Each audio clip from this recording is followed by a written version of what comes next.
বিসমিল্লাহির রহমানির রহিম। আসসালামু আলাইকুম আপুরা, কেমন আছেন?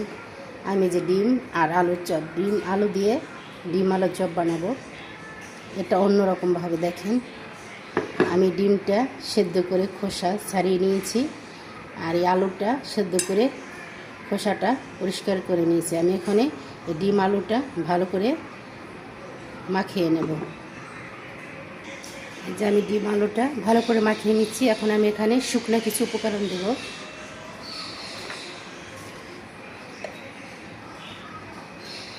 জিরা টালা জিরা গুঁড়ো দিয়ে দিচ্ছি একটু সামান্য, স্বাদ মতো লবণ,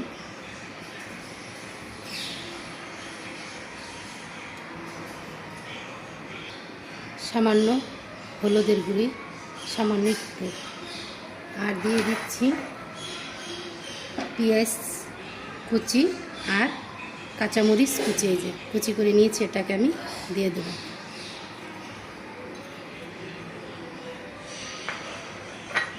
এখন এটাকে আমি ভালো করে মাখিয়ে নেব।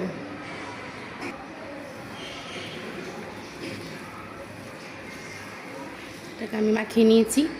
এখন আমি এখানে কিছু শুকনো, এই যে হালকা একটু আটা দিয়ে দেব। এই যে একটু সামান্য আটা দিয়ে দেব।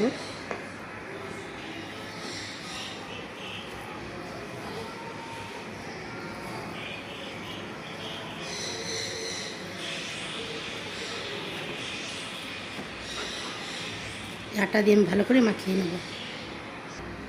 ওই যে আমি এই সামান্য আটা দিয়ে মাখিয়ে নিয়েছি। এখন আমি এখানে একটু সামান্য তেল দেব।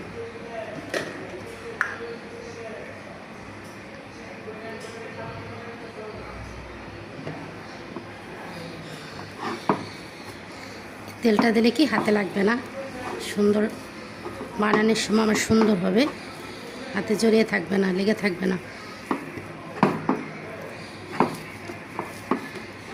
জাপুর আমার মাখানো হয়ে গেছে। সকাল বিকালের নাস্তা বাচ্চাদের এভাবে বানিয়ে দিতে পারেন। জাপুর আমি সামান্য হাতে তেল লাগিয়ে এটাকে চপের মতো করে নেব। এটাকে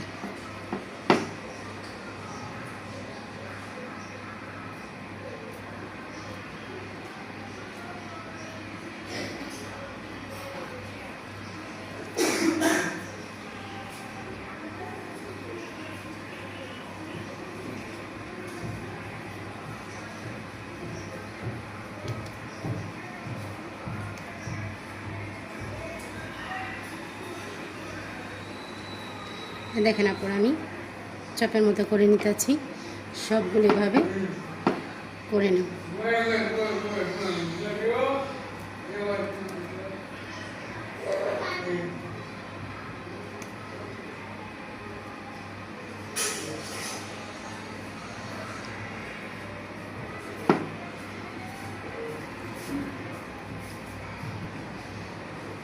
যা পুরো আমি এই যে চপ বানিয়ে নিয়ে এসেছি দেখেন সব। এখন আমি এটাকে ভেজে নেব। এই যে আমি একটা কড়াই বসিয়ে দিয়েছি।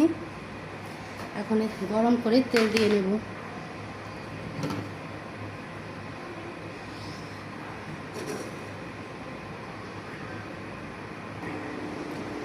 আমার কড়াইটা গরম হয়ে গেছে। এখন আমি তেল দিয়ে দিচ্ছি।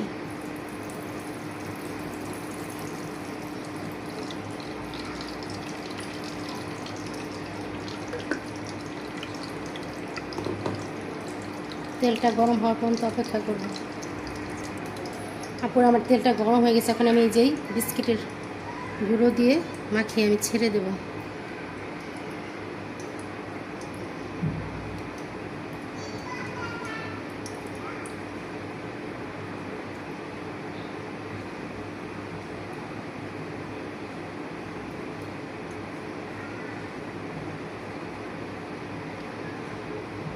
এই যাবো, এখন আমি দিয়ে দিচ্ছি চুলায়।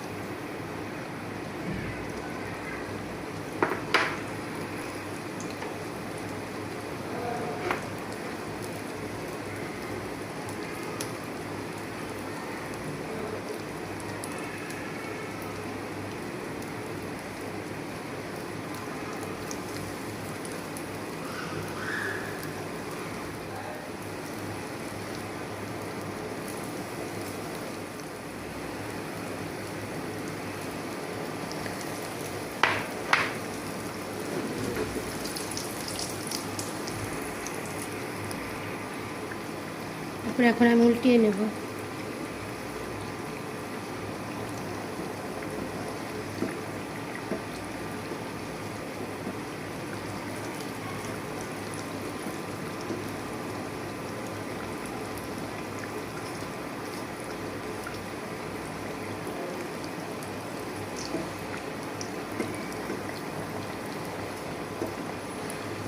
আমি উল্টিয়ে নিয়েছি।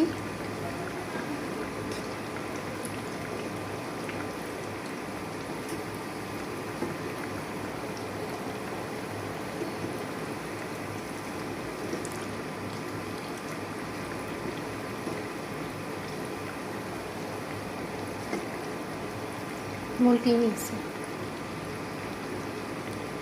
আমি চুলাটা এখন কমিয়ে দিয়েছি, না মানে পুরো যে উপরে দিয়ে ভিতরে করে ভালো করে শক্ত হবে না। এই যা পুরো আমি উঠিয়ে নিচ্ছি।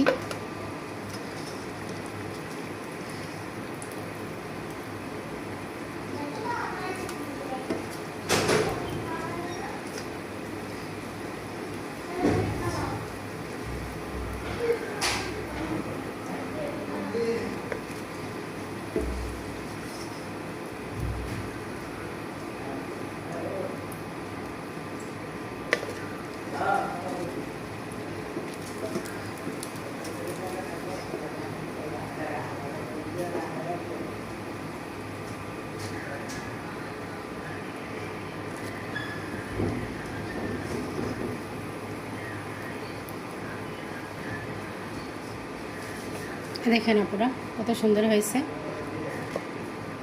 এখন আমি বাকিগুলো এইভাবে ভেজে নেব। এই যে আপুরা আমার ভাজা হয়ে গেছে। আপনারা চাইলে এভাবে সস দিয়েও খেতে পারেন, এটা পোলাওর সাথেও খেতে পারেন। আবার চাইলে রুটি দিয়ে, রুটির ভিতরে বার্গার বানিয়ে খেতে। রুটি দিয়ে কীভাবে বার্গার বানায় আমি দেখিয়ে দিচ্ছি আপনাদের। বাচ্চাদের টিফিনও দিতে পারবেন।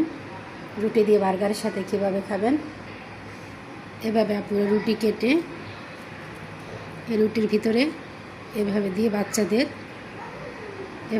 বাচ্চাদের বার্গারও বানিয়ে দিতে পারেন।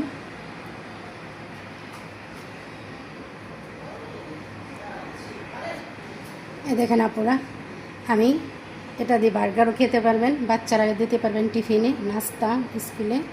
এভাবে সস দিয়েও খেতে পারবেন, পোলাও দিয়েও খেতে পারবেন। আপুরা আমার এই রেসিপিটা যদি আপনাদের ভালো লাগে, এই চ্যানেলটাকে সাবস্ক্রাইব করবেন, কমেন্ট করবেন, লাইক করবেন। আপুরা ভালো থাকেন। আসসালামু আলাইকুম। আল্লাহ হাফেজ আপুরা।